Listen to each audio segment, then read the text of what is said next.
Hello friends, this is Vijay Rajpushp and welcome to learner edge Y BRP.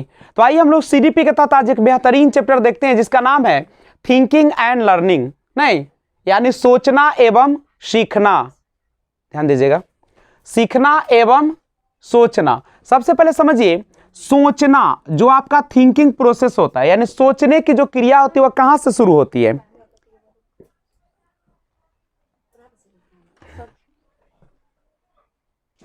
तो कहता है कि सोचना जो होती है वह एक मेंटल प्रोसेस होती है यानी मानसिक प्रक्रिया होती है। नहीं तो सोचने की क्रिया जो होती है वह कहां से शुरू होती है? हमारे संज्ञान से शुरू होती। नहीं तो अब समझिएगा, ये जो सोचना है उसके पहले हम लोग एक चिंतन की बात करते हैं। नहीं, जब आप कोई चीज पर चिंतन करते हैं तभी ना कोई चीज के बारे में सोचना प्रारंभ करते हैं। तो चिंतन क्या होता है? तो कहता है कि चिंतन जो होती है, चिंतन क्या होती है? तो चिंतन जो होती है यह कैसी प्रक्रिया है? एक आंतरिक प्रक्रिया है। क्या आपको दिखाई देता है कोई लोग चिंतन करेगा तो? वो तो अंदर की ना प्रक्रिया। तो चिंतन जो होती है एक आंतरिक मानसिक प्रक्रिया, मेंटली प्रक्रिया होती है। नहीं, मानसिक प्रक्रिया होती है। और जिसका हम लोग कैसे, तो आप कैसे पता लगाएंगे इसका? आप कैसे जाने कि कोई व्यक्ति चिंतन कर रहा है कि नहीं कर रहा है? तो कहता है कि जिसका अनुमान हम लोग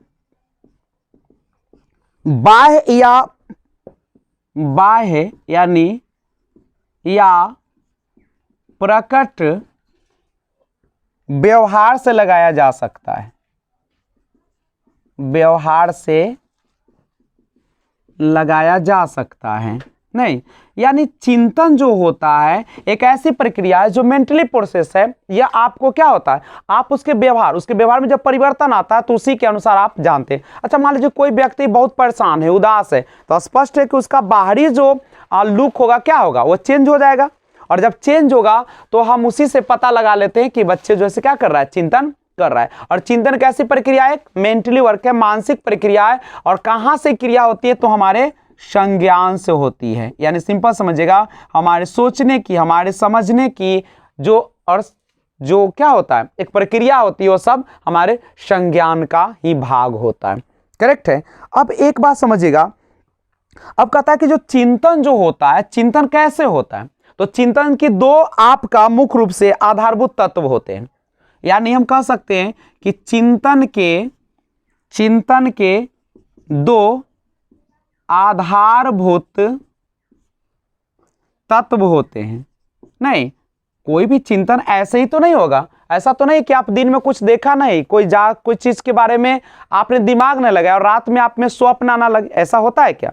जब क्या हम अमेरिका के किसी नदी को नहीं देखें तो क्या उसका सपने में आएगा? वो पिक्चर आपके माइंड में आएगा क्या? बिल्कुल नहीं। अच्छा, मान लीजिए हम जिस व्यक्ति से कभी मिले नहीं, क्या उसके बारे में आपको कभी सोचाएगा? नहीं। तो किसके बारे में हम लोग सोचते हैं? तो कहता है इसके लिए दो तत्व होता है। पहला होता है प्रतिमा या शब्द। पहला जो होता है इसके आधारभूत तत्व में प्रतिमा या शब्द, इमेज या वर्ड होता है।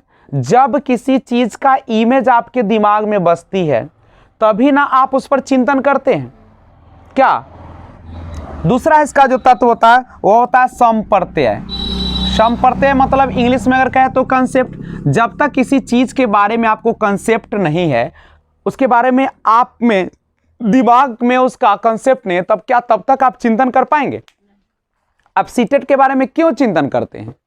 क्योंकि आपके पास दो चीज है, एक तो आपके ऊपर इमेज है, प्रतिमा या शब्द है आपके अंदर। क्या प्रतिमा है, शब्द है? आपको लग रहा है कि अगर हम सीटेट को क्वालिफाई करेंगे तो हमको क्या मिलेगा? एक बढ़िया सा नौकरी मिलेगी या एक हम टीचर के लायक बन जाएंगे, तभी ना आप सीटेट के बारे में एक प्रतिमा चिंतन हो रहा है कि हमें निकालना है। दूसरा क्या, आपके अंदर एक कंसेप्ट बना हुआ है, उसके बारे में अवधारणा बना हुआ है। तो चिंतन के लिए दो चीजों का होना बहुत जरूरी है। पहला कौन होता है? एक होता है प्रतिमा और दूसरा होता है आपका, अब समझिए, अब प्रतिमा जो बनता है, जब हम दिमाग में किसी वस्तु की कल्पना करते हैं तो उसी को हम लोग क्या कहते हैं? मानसिक प्रतिमा कहते हैं। यानी अगर आपको कहा जाए मानसिक प्रतिमा के बारे में, थोड़ी सी बात कर लेते हैं मानसिक प्रतिमा के बारे में। प्रतिमा या मतलब इमेज, दिमाग में जो पिक्चर आ रहा है। तो कहता है कि जब जब हम दिमाग में किसी वस्तु की कल्पना करते हैं, किसी वस्तु की क्या करते हैं, कल्पना। कल्पना का मतलब क्या होता है, कल्पना, एक इमेज बनाना दिमाग में, नहीं तो कल्पना करते हैं तो क्या कहलाता है, मानसिक। इसी को हम लोग क्या कहते हैं, मानसिक प्रतिमा, हम लोग इसको कहते हैं। इसी को हम लोग क्या कहते हैं, मानसिक प्रतिमा। जैसे आपको बनाना है, बिल्ली बनाना है, क्या बनाना है, बिल्ली बनाना है। तो बिल्ली बनाना है तो पहले क्या आएगा आपके दिमाग में, पहले बिल्ली का एक स्केच आएगा, बिल्ली का एक इमेज आएगा, तभी ना बनाइएगा। अब देखिए, जैसे आप लर्नर बाय वीआरपी को सर्च करते तो क्या करके सोचते होंगे, सबसे पहले वो मेरे बारे में एक पिक आता होगा वहां पे दिमाग में कि वहां पे ऐसे क्लास चलती है, ऐसे होती है, ये होती है, तब जाके आप क्या करते वहां पे सर्च करते, वही ना करते हैं। तो सिर्फ अगर बिल्ली बनाना होता है, अच्छा लर्नर बाय वीआरपी का नाम सुनते ही मेरा आता होगा याद, नहीं विजय राज पुष्प का, क्यों आता होगा, क्योंकि आपके इमेज बना हुआ, वो लर्नर बाय वीआरपी मेरा इमेज है। नहीं, अब उसमें अच्छे भी इमेज हो सकते, खराब भी इमेज हो सकते हैं। तो कहता है कि जब बिल्ली बनाना होता है सबसे पहले हमारे अंदर क्या आ जाती है, बिल्ली का एक इमेज आ जाती है। दूसरा बात है कंसेप्ट का, संप्रत्यय की बात होती है, कंसेप्ट। ये क्या होता है, तो जब हम वस्तु या घटना के लक्षणों को ढूंढ कर उसका मिलान या पहचान करते तो उसी को हम लोग संप्रत्यय कहते हैं। जैसे हम बोले कि यहां पे सोचिए, अगर हम गेंद के बारे में बात करते हैं, हम चिंतन कर रहे हैं गेंद के बारे में, तो आपके दिमाग में सबसे पहले क्या आया, उस वस्तु का कल्पना आया गेंद के बारे में, और तब आपने क्या किया, उस वस्तु से या उस घटना को क्या किया, ढूंढ कर उसका मिलान या पहचान किया। नहीं, अच्छा कुत्ते को देखकर उसका पशु के रूप में वर्गीकरण कैसे कर देते हैं, कुत्ते को देखकर आप कहते हैं कि ये पशु है, कैसे करते हैं, तो पहले आप कुत्ते का एक इमेज बनाते हैं, एक प्रतिमा बनाते हैं, और प्रतिमा जब बनता है तो हम लोग क्या करते हैं, उसके लक्षण के आधार पर क्या करते हैं, पहचान करते हैं, और जब लक्षण को देखकर पहचान करते हैं तो उसी को हम लोग क्या कहते हैं, संप्रत्यय कहते हैं। कंसेप्ट समझ में आया, कंसेप्ट क्या है, जब किसी वस्तु को लक्षण के आधार पर या घटना के आधार पर हम उसका मिलान कर देते हैं तो वही हमारा कहलाता है संप्रत्यय या कंसेप्ट कहते हैं। जैसे सीटेट के बारे में हमारा एक कंसेप्ट बना हुआ है, क्या कंसेप्ट बना हुआ है, हम इसको मिलान करते हैं, कौन चीज से, शिक्षा विभाग से, एक शिक्षण प्रक्रिया से मिलान करते हैं। यानी किसी भी चीज का पिक्चर दिमाग में आना आपका क्या होगा, मानसिक प्रतिमा होगा, और उस प्रतिमा को देखकर आप उसका जो मिलान कर देते हैं दूसरे के साथ, वह क्या कहलाता है, कंसेप्ट। जैसे हम कुत्ते को देखकर पशु में लगा देते हैं, इसका मतलब वो मेरा क्या है, वह मेरा कंसेप्ट है, वह मेरा संप्रत्यय है। तो इस चीज को ध्यान रखिएगा, दोनों में बड़ी अंतर होती है। यानी कहता है कि जब हम वस्तु या घटना के लक्षणों को ढूंढकर घटना के लक्षणों को ढूंढकर उसका मिलान या पहचान करते हैं, उसका मिलान या पहचान करते हैं, उसे क्या कहते हैं, संप्रत्यय कहते हैं, संप्रत्यय कहते हैं। जैसे एग्जाम्पल अगर हम बात करें, जैसे कुत्ते को देखकर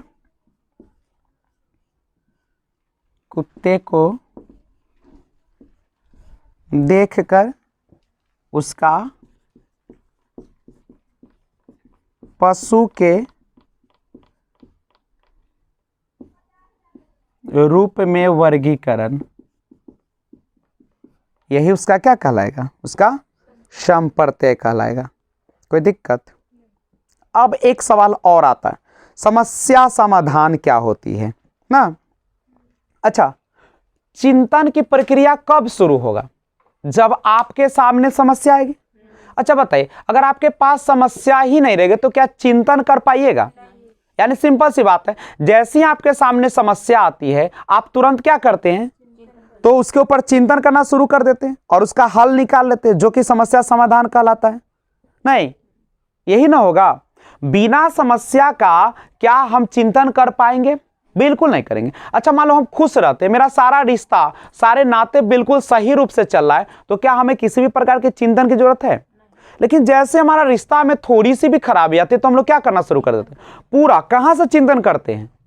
कहां से हम लोग चिंतन करते हैं? बिल्कुल शुरुआत से करते हैं हम। अब देखिए, उसमें दो तरीके के लोग होते हैं, एक होते हैं समझदार, एक ऐसे होते। अब समझदार लोग क्या करते हैं कि वो अपना कमी निकालता है कि आखिर हमसे कहां पे चूक हो गया, अगर चूक हुआ तो हम कैसे उसको सुलझा लें। यही ना चिंतन है। तो चिंतन की प्रक्रिया कहता है कि आप जो है, जब समस्या आती है तो आप उस पर चिंतन करें, चिंता न करें। दो चीज है, चिंता और चिंतन में बहुत अंतर है। चिंता का मतलब है कि मेरा रिश्ता बिगड़ गया, मेरा किसी से मनमुटाव हो गया, या हम सीटेट में क्वालिफाई नहीं कर पाए, तो दो तरीके, या तो चिंता करो, नहीं तो दूसरा क्या करो, चिंतन करो। अगर चिंता करते हो तो तुम्हारा लॉस होगा।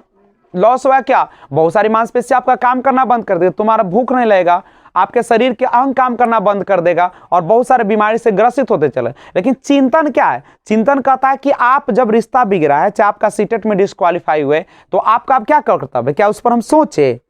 नहीं सोचे, हम चिंतन करें। चिंतन का मतलब एक एक बात, कमी को ढूंढे कि आखिर क्या वजह है, और उस कमी को पूरा भी करने का प्रयास करें। समझ रहे हो? ये ना कि बगल में किसी का बिल्डिंग उठ रहा है, किसी के बेटे का जॉब हो गया तो आप परेशान हो गए। आपको क्या मतलब है? जॉब हो गया तो हो गया, परेशानी की जरूरत है क्या? कोई मतलब नहीं, क्योंकि परेशान होने से आपका कुछ नहीं हो रहा है। आप क्या करेंगे? अब सोचेंगे चलो हम भी कर लेते हैं, नहीं, या क्या जरूरी है कि जॉब ही करके आप सफल हो जाएंगे? दूसरा रास्ता अपनाएंगे। कभी कभी तो ऐसे लोग होते हैं जो देखिएगा कि बहुत पिछड़े रहते हैं, किसी का अगर बेटा डीएम भी बन जाता है या आईएएस अफसर बन जाता है, लेकिन दूसरा रास्ता अपना कर बहुत बड़े हो जाते हैं। जैसे आप देख सकते हैं, रतन टाटा है, अब मामूली से आदमी है, बहुत कम पढ़ा लिखा लोग है, नहीं, उसके बाद आप बहुत सारे लोग, अल्बर्ट आइंस्टीन है, न्यूटन है, नरेंद्र मोदी भी आपके सामने एग्जाम्पल है, लालू यादव है। तो क्या जरूरी है कि एक बहुत सारे के लिए सारे क्षेत्र जरूरी है? हो सकता है कि आप भगवान आपके लिए और चिंतन करने की जरूरत कर रहा है, कि हो सकता है उससे अच्छा अवसर दे रहे हैं। तो यहां ध्यान रखना है, यानी हमारे इस चैप्टर से एक ही चीज करना है कि कभी भी हमें परेशान नहीं होना है। समस्या आती है, समस्या जाती है, लेकिन आपका रहना बहुत जरूरी, क्योंकि आप चिंतन नहीं करेंगे तो आपके साथ साथ पूरा परिवार के लोग जाएंगे, आपके रिश्तेदार जाएंगे, आपके सगे संबंधी सब जाएगा ना। आपको क्या लगता है कि मैं यहां से चला जाऊं तो हम ही अकेले जा रहे हैं? मेरे साथ कितने लोग कनेक्ट होते हैं? नहीं होते हैं। एक दिन मान लीजिए हम क्लास बंद करें तो कितने लोग प्रभावित होते हैं? तो आपको हर रिश्ता में ऐसे ही सोचना है कि आप सिर्फ नहीं हैं, आपके पीछे न जाने कितने। जैसे सुशांत सिंह का राजपूत का एग्जाम्पल लीजिए, क्या वो मर गया तो क्या वही मरा? कितने लोगों के अरमान को ले गया? नहीं।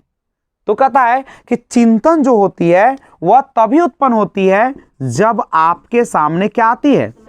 समस्या आती है, तो आपको क्या करना चाहिए? समाधान खोजना चाहिए, न कि चिंता करना चाहिए। बहुत लाजवाब चैप्टर है समस्या समाधान। यानी क्या करें हम? कहता है कि जब हमें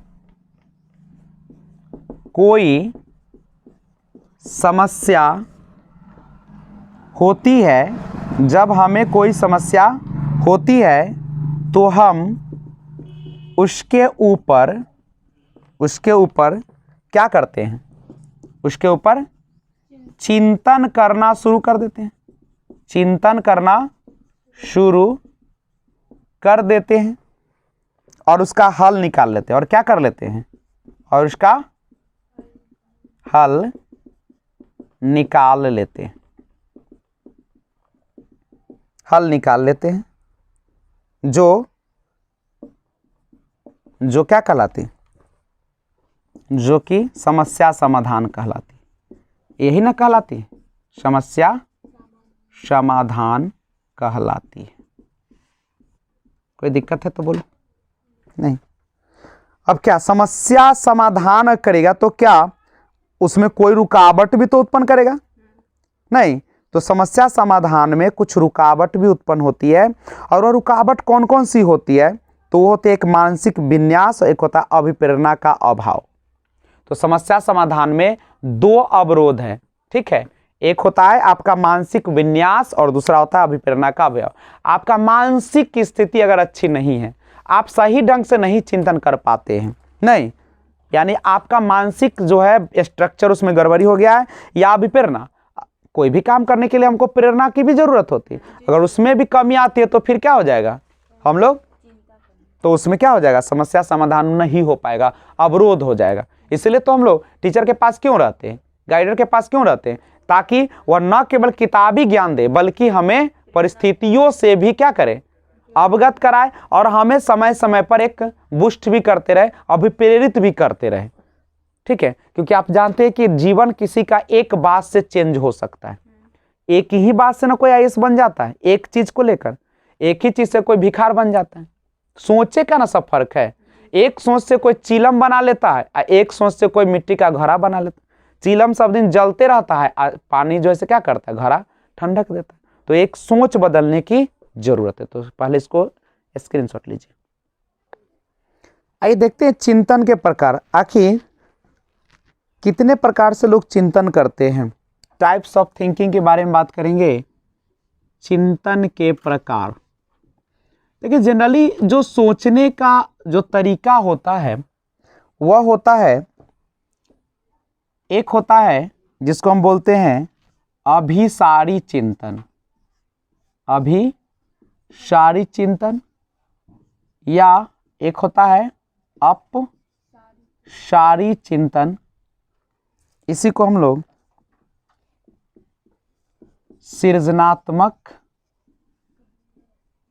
सृजनात्मक चिंतन भी कहा जाता है।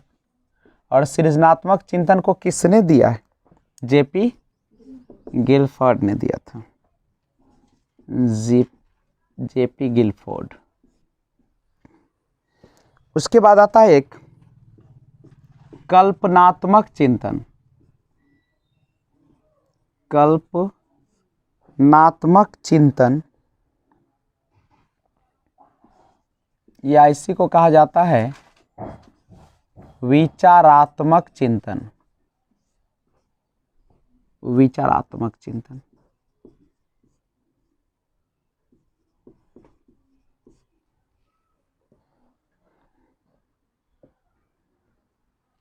एक होता है मूर्त चिंतन और एक होता है अमूर्त चिंतन। तो इतने प्रकार के चिंतन हम लोग करते हैं। अब सुना जाए सबके बारे में। सबसे पहले हम बात करेंगे अभिसारी चिंतन। सबसे पहले ये तो आपको पता है कि चिंतन जो होती है एक मानसिक प्रक्रिया है, लेकिन मानसिक प्रक्रिया में भी कैसी प्रक्रिया है, तो एक उच्च मानसिक प्रक्रिया है, नहीं, उच्च मानसिक प्रक्रिया। अभिसारी चिंतन का मतलब क्या होता है, किसी बॉक्स के अंदर किसी चीज में सीमित होकर नहीं, यानी अभिसारी चिंतन को हम एक और नाम से भी जान सकते हैं, बंद अंत वाला प्रश्न, अंत वाला प्रश्न कहिए या चिंतन कहिए। यानी एक निश्चित दायरा में ही यह सोच पाता है, दायरे से बाहर नहीं निकल पाता है। एक कह सकते हैं कि एक रटंत प्रणाली को जन्म देता है अभिसारी चिंतन। नहीं, किसी बिंदु का एक और केवल एक ही ऑप्शन आपके पास मौजूद, एक और केवल एक ही सही उत्तर होते हैं जिसको उत्तर को बदला नहीं जा सकता है, नहीं, ये वस्तुनिष्ठ हो सकता है।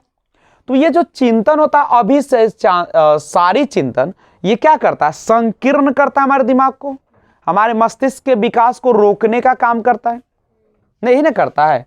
तो अभिसारी चिंतन जो होती है वह किसी एक निश्चित बिंदु पर ही जाकर रुक जाता है, नहीं। दूसरा अपसारी चिंतन या सृजनात्मक चिंतन जिस जेपी गिलफोर्ड ने दिया था। अपसारी चिंतन क्या है, जिसको आप मुक्त अंत वाला प्रश्न भी कहते हैं। अपसारी का मतलब होता है बच्चे खुलकर इस पर विचार देंगे, किसी भी प्रश्न पर सब, चूंकि विभिन्नताएं तो है ही, व्यक्तिगत विभिन्नताएं हर जगह पाई जाती है, तो क्या करेगा बच्चा जो है वह अपसारी चिंतन में खुलकर विचार देगा, सभी अपना अपना विचार रखेगा, सबको कहने का तरीका तो एक नहीं हो सकता, अपने अपने ढंग से वो बताने का प्रयास करेगा, नए चीजों के बारे में सोचेगा, नए चीजों के निर्माण के बारे में सोचेगा, नहीं एक समस्या पर अनेकों हल वह देगा, नहीं। तो ये अपसारी और सृजनात्मक चिंतन भी स्वीकारते हैं, जो कि अपने पुराने विचार में हमेशा चेंजिंग लाने का प्रयास करता है। वो एक ढंग का नहीं है कि आपने बल पढ़ लिया वही वह पढ़ते रहेगा बच्चा। आप हमेशा क्या चाहेगा, इसमें कुछ अपना भी ऐड करेगा, अपना अनुभव से करेगा, अपने दृष्टिकोण से करेगा, और वो हमेशा नया जानने के लिए भी बेचैन रहेगा, उत्सुक रहेगा। कल्पनात्मक चिंतन क्या है, विचारात्मक चिंतन। कल्पनात्मक चिंतन वह चिंतन होता है जिसमें बच्चा क्या करता है, एक इमेज तैयार करता है, उस इमेज के माध्यम से क्या करता है, उसके बारे में वह बताने का काम करता है, या विचारात्मक चिंतन इसको कहते हैं। किसी भी चीज पर मंथन करेगा, उस चीज के बारे में एक एक पहलू को देखेगा और अपने विचार को प्रकट करेगा। मूर्त चिंतन क्या है, तो जो चीजें आपके सामने होती है, दृश्य होती है, उसके बारे में जो हम लोग सोचते हैं, जैसे मेरे पास ये मोबाइल है, तो हम मोबाइल के बारे में हम कहते हैं कि मोबाइल है, इसके पास एक नहीं स्क्रीन गार्ड लगा हुआ है, या बहुत सारी चीज़, इसमें व्हाट्सअप है, फेसबुक है, बहुत सारी चीज़ है। तो ये सारा जो हम सोच रहे हैं हमारे आंख के सामने है कि नहीं, तो ये जो होगा हमारा मूर्त चिंतन होगा। यानी समस्या जब आपके आंखों के सामने होती है और जब उस पर आप चिंतन करते हैं तो उसी को हम लोग क्या कहते हैं, मूर्त चिंतन। लेकिन कुछ समस्या ऐसे होते हैं जो आपके सामने नहीं होते, जो दिखती नहीं है, लेकिन आपके शरीर पर तो असर होता है उसका, तो अमूर्त चिंतन। जैसे अगर हम कहते हैं कि दिल्ली के बारे में भी सोच रहे हैं, तो यहाँ बिहार में, लेकिन सोच रहे किसके बारे में, दिल्ली के बारे में सोच रहे हैं, चांदनी चौक के बारे में सोच रहे हैं, तो क्या कर रहे हैं, ये एक अमूर्त चिंतन का प्रयोग कर रहे हैं। जो मेरे आंखों के सामने नहीं, हम उसके बारे में सोच रहे हैं, नहीं। तो चिंतन जो होता है, ये हम इतने प्रकार से चिंतन को बांट सकते हैं। पहले इसका स्क्रीनशॉट लीजिए, तो हम फिर बात करते हैं। ध्यान दीजिएगा, अभी जो हम लोग बात कर रहे हैं सोचना के बारे में, नहीं, तो जनरली आप जान गए कि सोचना क्या होता है, एक मानसिक प्रक्रिया है, एक मेंटल प्रोसेस है, जिसके माध्यम से हम सोचते हैं, तर्क लगाते हैं, समझते हैं, विचार देते हैं ना। यानी क्या कहा जाए इसको, कहते हैं कि ज्ञान को संगठित या इकट्ठा करने में महत्वपूर्ण भूमिका निभाता है। नहीं, सोचना जो है वह एक मानसिक प्रक्रिया जो ज्ञान को संगठित करने में क्या करता है, महत्वपूर्ण भूमिका निभाता है। ज्ञान को इकट्ठा करने का काम कौन करेगा, आपका सोचना। और ये सोचना कहाँ से आएगा, आपके मेंटल से आएगा, आपके मस्तिष्क से आएगा, आपके संज्ञान से आएगा। नहीं, संगठित का मतलब होता है सबको एक जगह इकट्ठा करना, बहुत तरह के सूचनाएं। नहीं, अब इसमें क्या आती है, इस मानसिक जो प्रक्रिया आप बता रहे हैं, तो मानसिक प्रक्रिया में क्या क्या शामिल हो जाती है, तो इसमें होती है स्मृति शामिल हो जाती है, प्रत्यक्षीकरण शामिल हो जाता है। प्रत्यक्षीकरण मतलब जो आपके सामने है उसके बारे में आपके अंदर कल्पना आ जाती है। कल्पना मतलब, कल्पना का मतलब होता है आपके इमेजिन जो करते हैं, किसी चीज के बारे में जो आप सोचते हैं, वो आपकी कल्पना होती है। जैसे अभी हम कल्पना करते हैं कि 10 साल बाद हम टीचर होंगे, तो इतना सैलरी आएगा, ऐसा परिवार होगा, इस तरीके से रहेंगे, तो ये मेरी क्या है, एक कल्पना है। ठीक है, तो ये सारा शामिल हो जाती है मानसिक प्रक्रिया में। अच्छा, अब क्या होता है, अनुभव जो एक और वर्ड आता है, कभी कभी आपको सुनने के लिए मिलता होगा, अनुभव जन चिंतन। अनुभव जन चिंतन, इसमें क्या होता है, तो कहता है कि वस्तुएं जो होती है या समस्याएं जो आती है या दृश्य परिदृश्य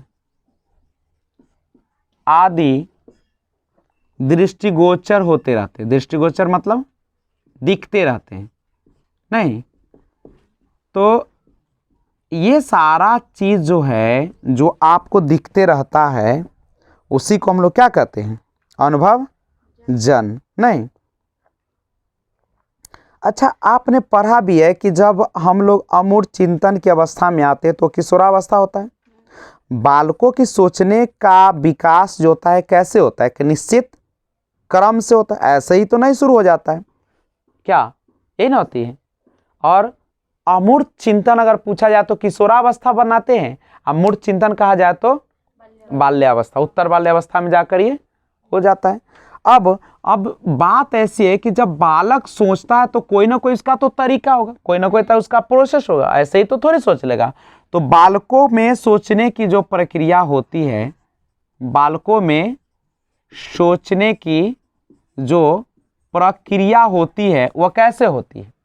सबसे पहले आप क्या करते हैं, किसी भी चीज को आप देखते हैं, आपकी आंखों के सामने होता है, दृष्टिगोचर होता है, और तब उसके बारे में आप क्या करना शुरू करते हैं, सोचना शुरू करते हैं। यानी हम कह सकते हैं कि बच्चों में सोचने की जो प्रक्रिया होती है वह प्रत्यक्षीकरण के आधार पर होती है, प्रत्यक्षीकरण के आधार पर हम लोग सोचते हैं।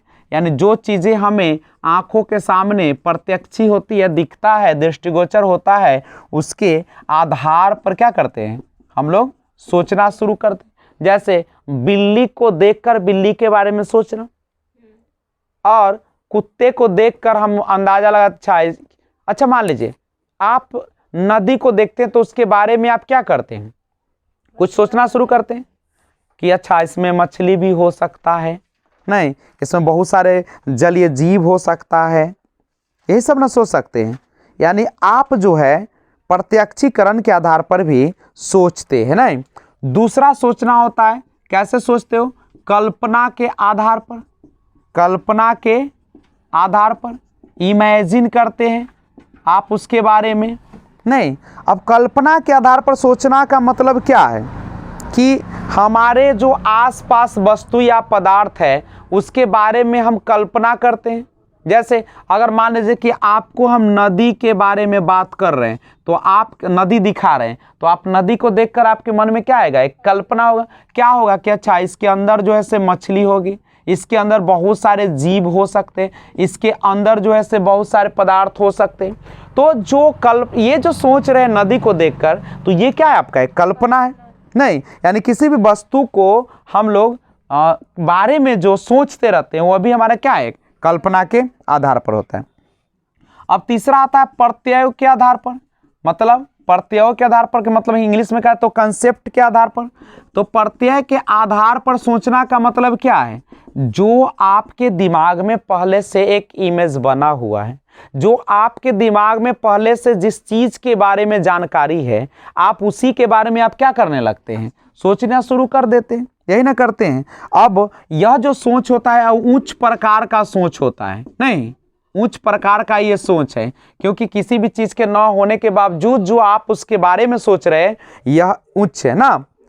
अब इसमें क्या करता है बच्चा, बहुत तरह के बातों का निर्माण भी कर लेता है।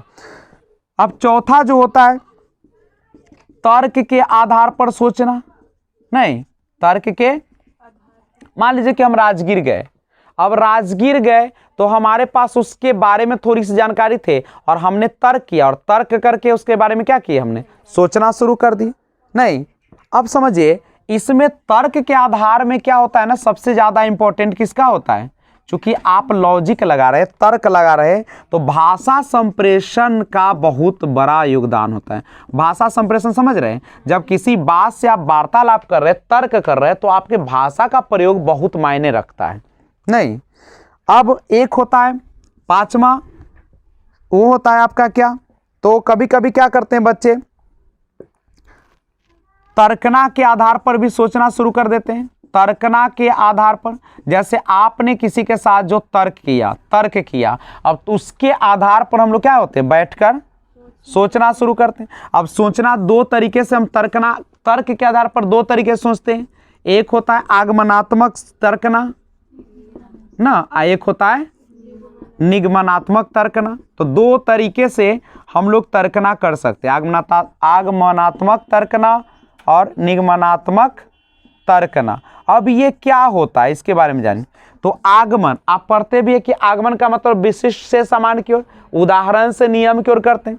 तो इसमें क्या होता है, आगमन में आप क्या करते हैं, विशिष्टता से आप सामान्य की ओर सोचते हैं। नहीं, लेकिन इसमें क्या हो जाता है, तो सामान्य से विशिष्ट की ओर सोचते हैं, यही ना होता है आपका।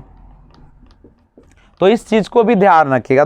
तो इस तरीके से हम लोग तर्कना के आधार पर भी सोचने का काम करते हैं। नहीं, अच्छा, विशिष्ट से समान का मतलब क्या होता है? जो आपको पहले से पूर्व धारणा बनी हुई है आपके दिमाग में, जो पहले से एक कंसेप्ट बना हुआ है, उसी के आधार पर आप सोचते हैं, ये ना करते हैं। छठा सोचने का और तरीका हो सकता है अनुभव के आधार पर सोचना।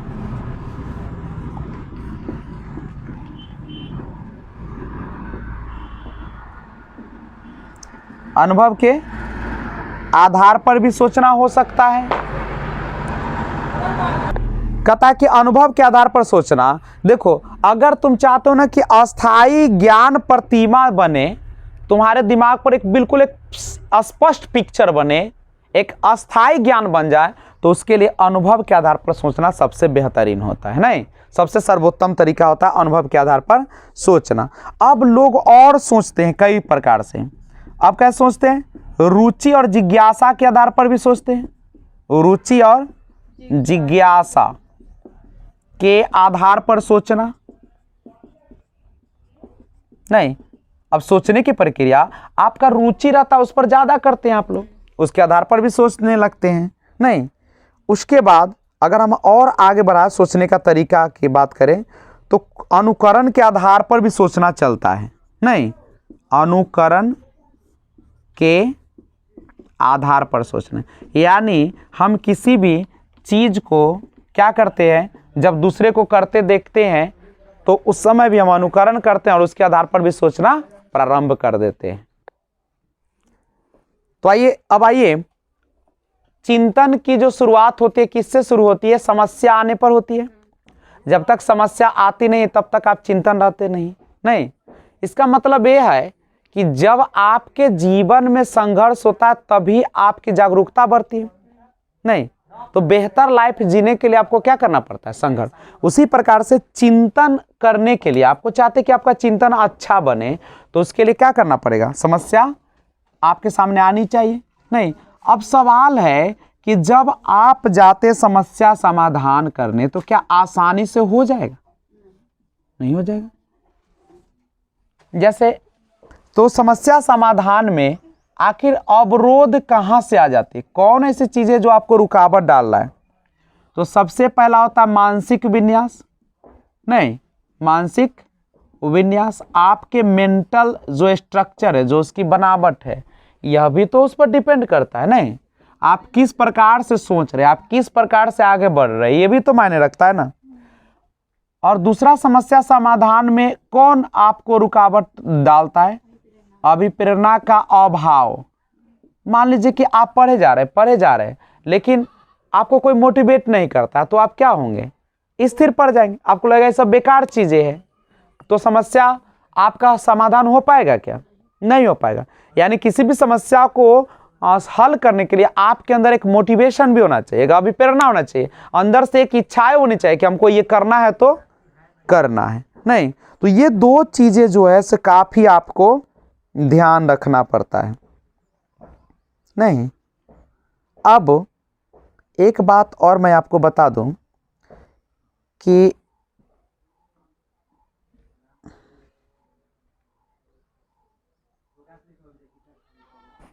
अच्छा, जो सृजनात्मक चिंतन होता है वह कितने प्रकार का होता है? दो प्रकार का। या तो हो सकता है अभिसारी, या क्या हो सकता है? अपसारी हो सकता है ना।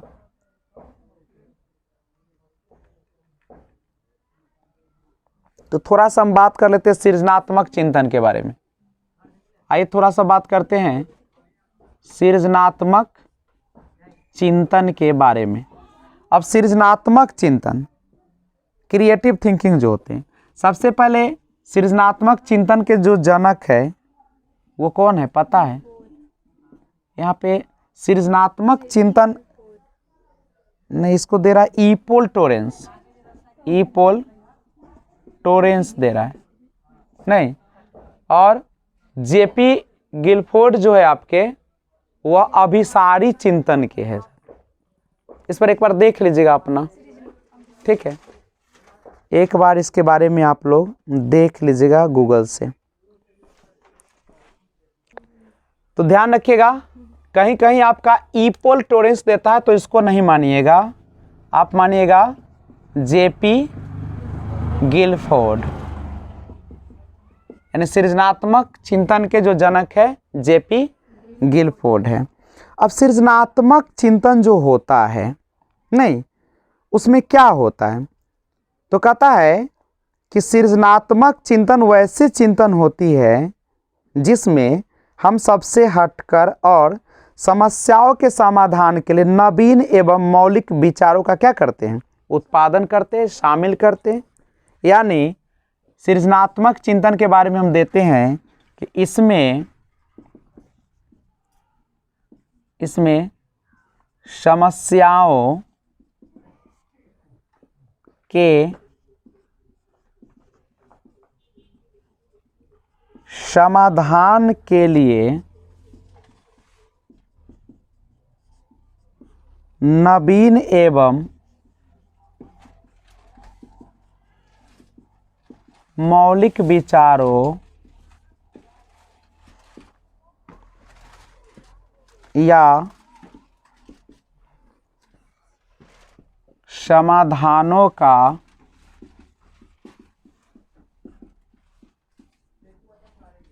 उत्पादन शामिल है।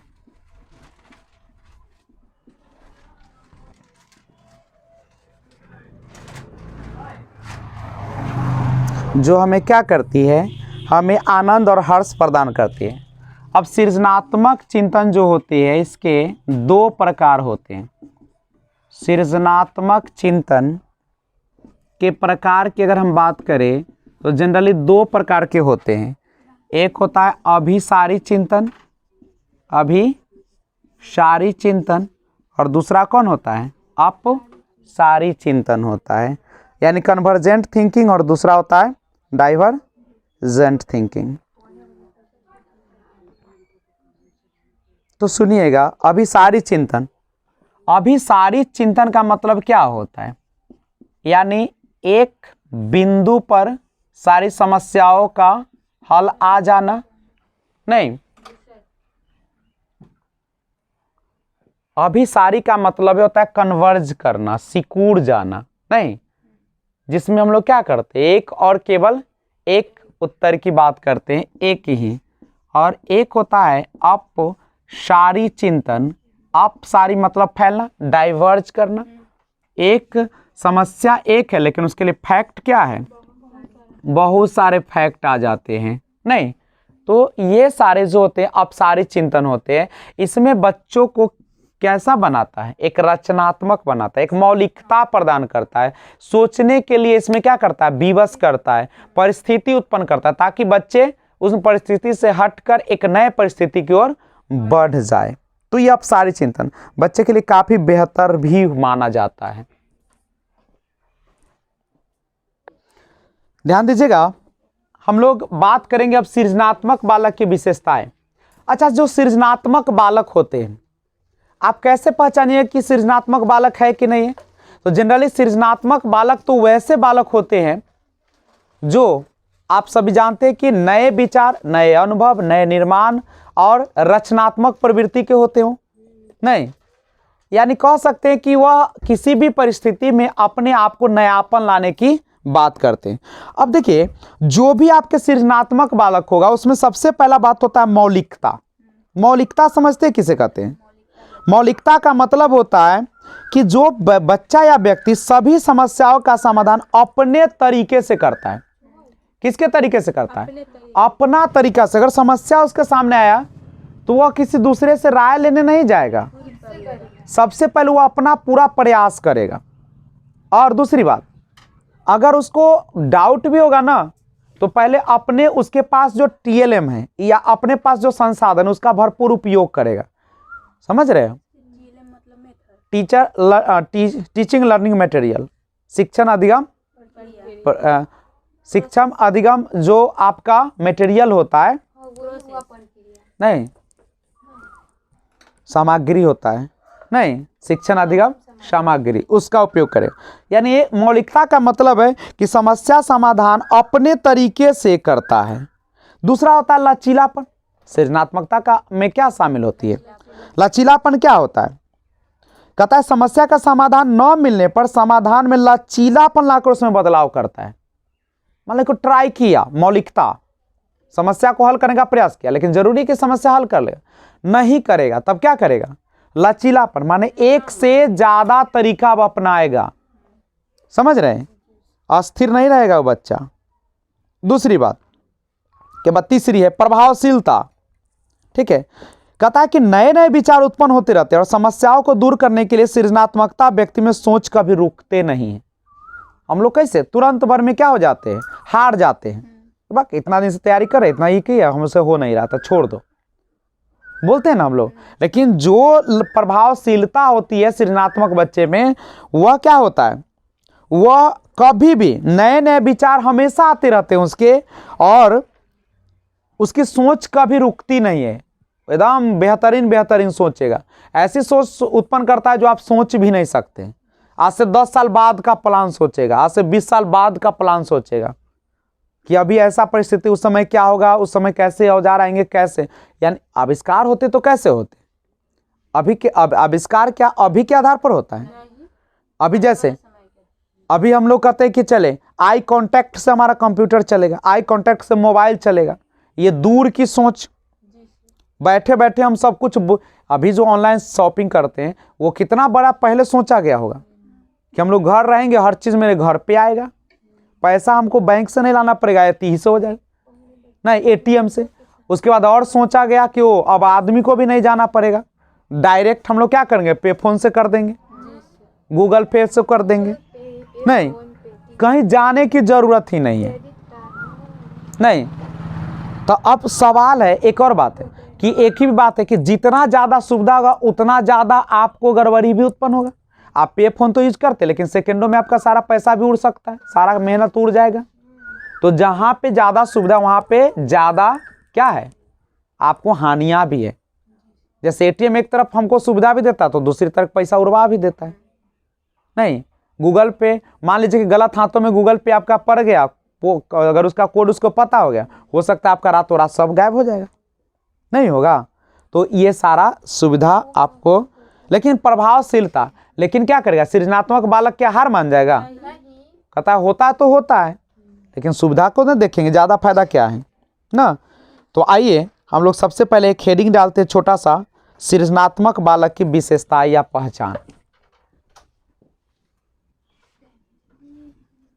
कितना मेहनत करवा के एक टीचर बनाता है सीटेट, देख रहे हैं, और तब जाके हमारा शिक्षा व्यवस्था चौपट हो। क्यों हो रहा है?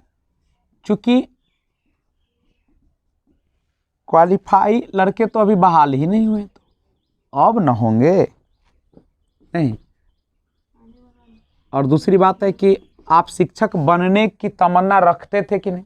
ऐसा तो नहीं आपका मन था कुछ और, आप बन गए शिक्षक, तो आप क्या करिएगा राष्ट्र के लिए? तो मौलिकता, सफलता का मतलब नौकरी नहीं है। सफलता का मतलब क्या होता है?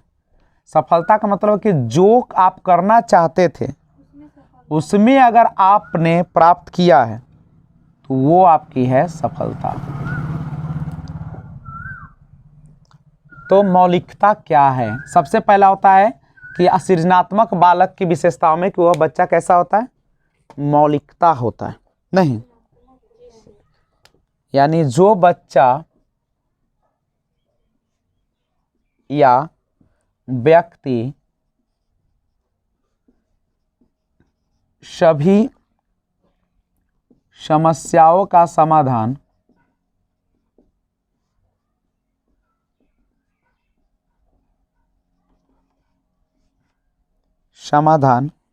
अपने तरीके से करे। जो बच्चा या व्यक्ति सभी समस्याओं का समाधान अपने तरीके से करें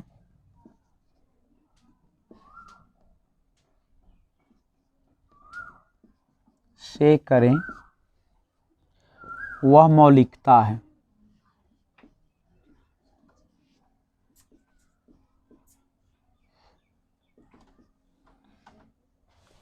दूसरा होता है लचीलापन।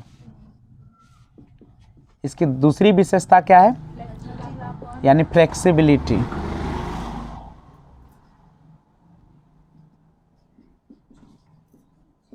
अब लचीलापन का अर्थ क्या है? लचीलापन का अर्थ है कि समस्या का समाधान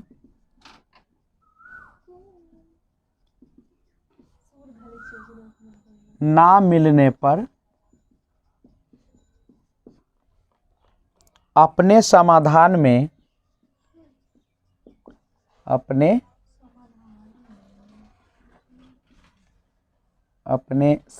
में लचीलापन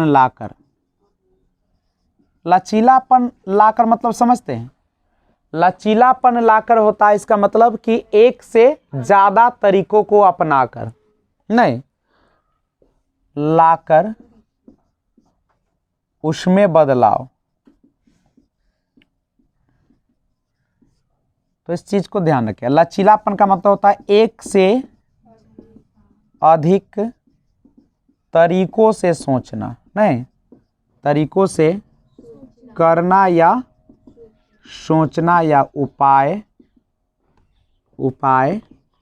लगाना।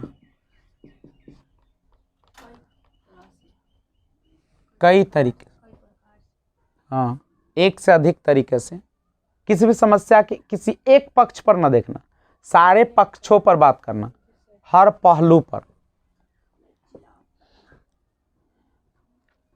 और तीसरा जो है इनकी विशेषता, प्रभावशीलता।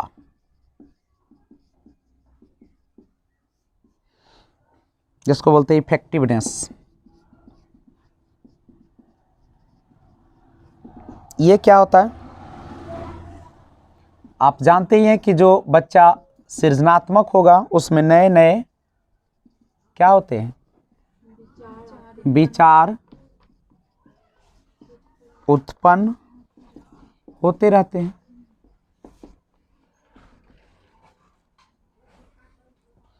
समस्याओं को दूर करने के लिए, समस्याओं को दूर करने के लिए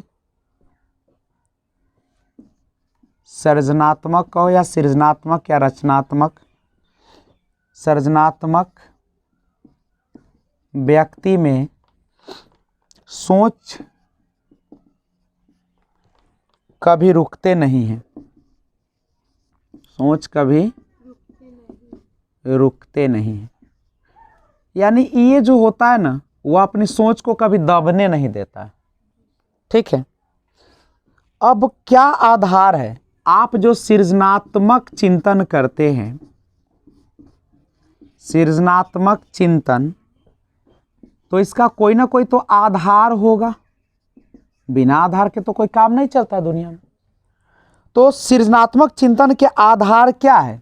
तो आधार है आप सृजनात्मक जो चिंतन करते हैं, जो तर्क लगाते हैं, सोचते हैं, समझते हैं, नहीं, तो इसमें किसकी, इसका आधार क्या है?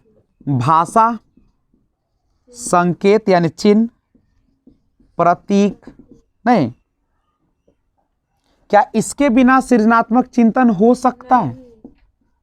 बिल्कुल नहीं होता, नहीं। उसके बाद एक चीज और जानने का प्रयास कीजिए।